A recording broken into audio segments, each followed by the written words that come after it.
What's going on, guys? Welcome to The Shift on YouTube. Hey, man, before I get into the video, if you don't know by now, I don't know what you're doing, man. Me and Nick Earnshaw, yes, I have a new co-host. It is our platform now. Me and Nick Earnshaw starting The Shift. Not only he'll be doing some videos with me on YouTube himself, I'll be doing some myself, maybe even collabing on some, but, doing a new podcast.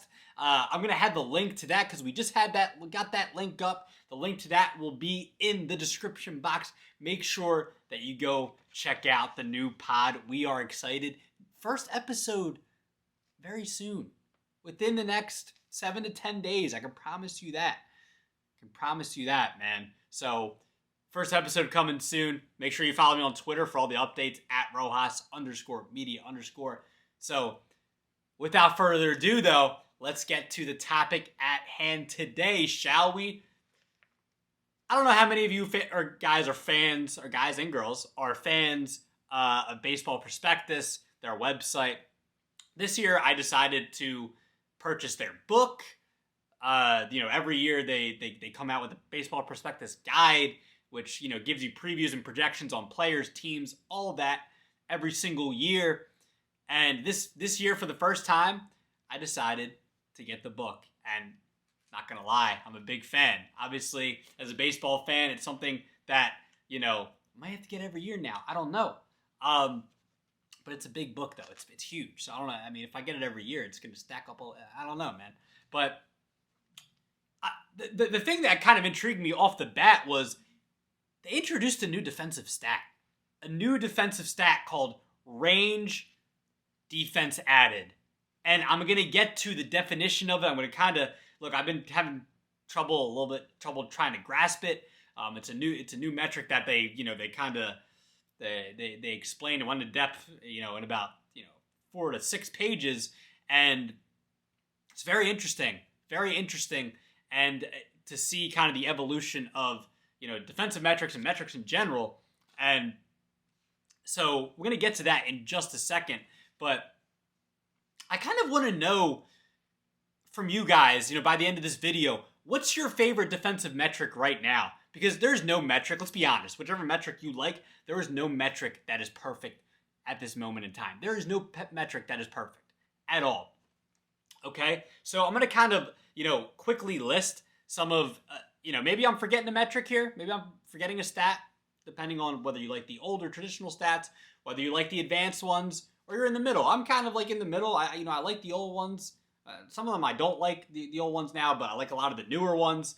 And just because I don't think we need them anymore. But let's kind of just list the ones that I could think of. So fielding percentage, how often a fielder. I'm reading this off of MLB.com. They have their definition of each metric and stat. So I'm going to, I know it kind of sounds like I'm reading here, which I pretty much am, which is off the website. So fielding percentage, how often does a fielder or team make the play when tasked with fielding a ball, throwing a ball, or receiving a thrown ball for an out? Fielding percentage has been around forever. Errors, a fielder is given an error if, in the judgment of the official scorer, he fails to convert an out on a play that an average fielder should have made. Defensive run saved. Has been around for a little while now, but, obviously in the last 10 to 15 years has caught on,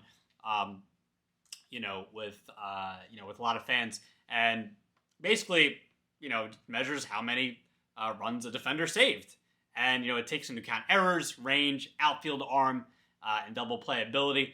And same thing with ultimate zone rating. Ultimate zone rating is pretty much the same thing. It's like they're just, I don't really know. I think they have a bit of a different formula. Very, very similar, though. So I don't really need to get into ultimate zone rating because defensive run save pretty much is like the same thing. And then you have outs above average. Outs above average is a range-based metric of skill that shows how many outs a player has saved. Obviously, with StatCast and Baseball Savant, this is this is one of the newer defensive metrics that at least I know of. Maybe you guys can tell me out there. Obviously, we're going to get to the newest one from Baseball Prospectus. But this takes into account catch probability, Actual catch percentage for outfielders, it's different between outfielders and infielders. For infielders, how far the fielder has to go to reach the ball, in quotations, the intercept point, how much time he has to get there, how far he then is from the base the runner is heading to. On force plays, how fast the batter is on average. It takes into account a runner's average sprint speed is used in the calculation. So you have outs above average, going backwards here. Outs above average, defensive runs saved, slash UZR, ultimate zone rating, errors, and fielding percentage. And look, maybe I'm probably missing maybe some metrics there, and maybe you guys can tell me about them. But now range defense added. So range defense added. This is just an introduction, by the way. They say at Baseball Prospectus, and very good staff over there. They do a great job.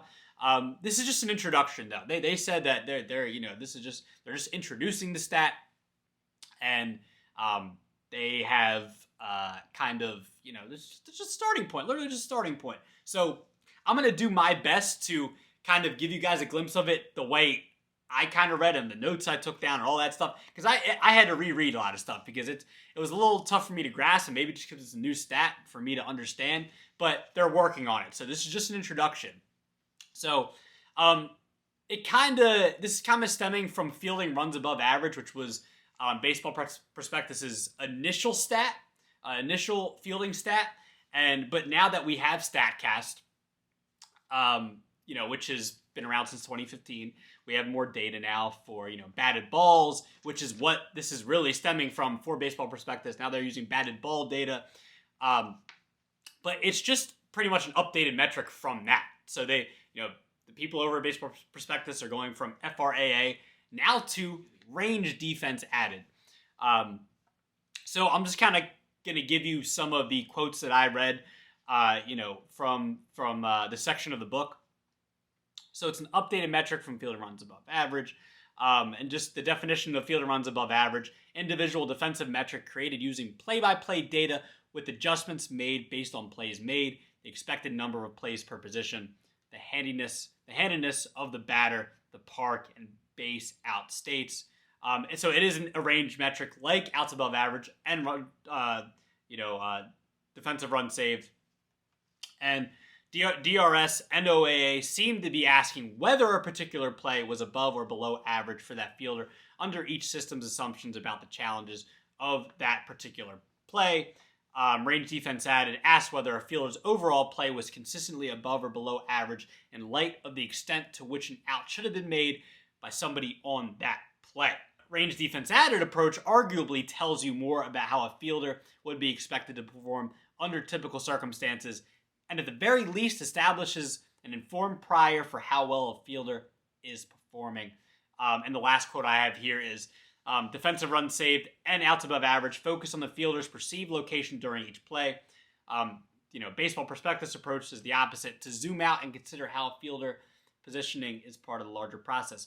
Basically what it is, man, at the end of the day, now that we have Statcast data, they want to kind of use an updated version of, a newer version of fielding runs above average. That's pretty much what it is. I'm going to leave the link there's an article where Baseball Prospectus, it's free. Some of their stuff is you have to pay for, but this particular article is free. So I'm going to leave the link to that where you can read more about the new stat, and maybe you can kind of read it yourself, to give you more of an idea of this new metric.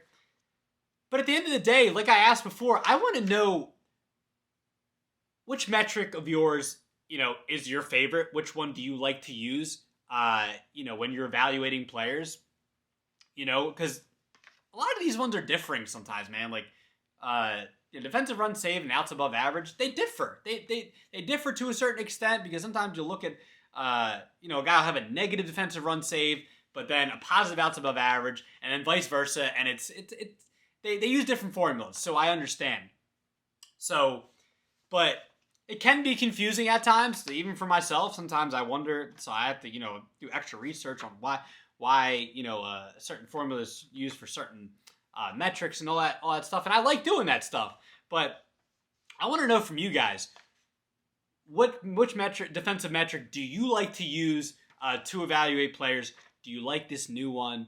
What would you like to see in the future? What kind of formulas should some of these statisticians use to kind of better evaluate players going forward? Because there's no perfect stat. There's no perfect stat right now, especially defensively. It's hard. It's a hard thing to measure defense. You got the eye test, then you got these advanced stats, you got the traditional stats. It's hard, man. Do you like the combo? Do you like to use all three? Traditional, advanced, and the old? You let me know. I want to know from you guys, what did you think about the new stat, and some of the older stats, and in between. So let me know. Look out for the new podcast. The link will be in the description box. Until next time, see you guys.